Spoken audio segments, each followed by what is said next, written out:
We have more evidence and more certainty that the changes that we're seeing are because of human activities. That's Deepti Singh, an assistant professor at Washington State University and one of the authors of the Fifth National Climate Assessment.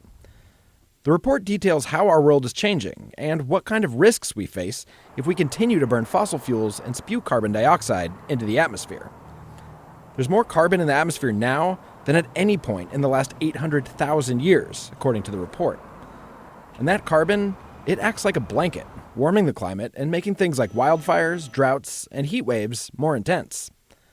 And for the first time, events like the Pacific Northwest Heat Dome of 2021, they're being tied directly to human activities. Several types of extreme events that we have experienced across the US are attributable to human activities, not just the long-term trends, but the individual events. But wildfires and heat waves, they don't impact everyone equally.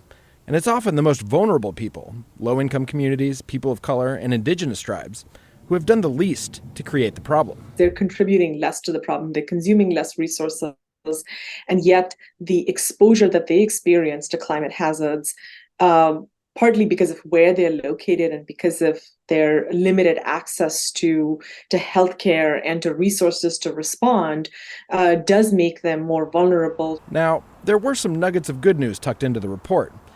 The U.S. was able to cut its carbon emissions by 12% between 2005 and 2019, mostly by reducing the use of things like coal as a power source.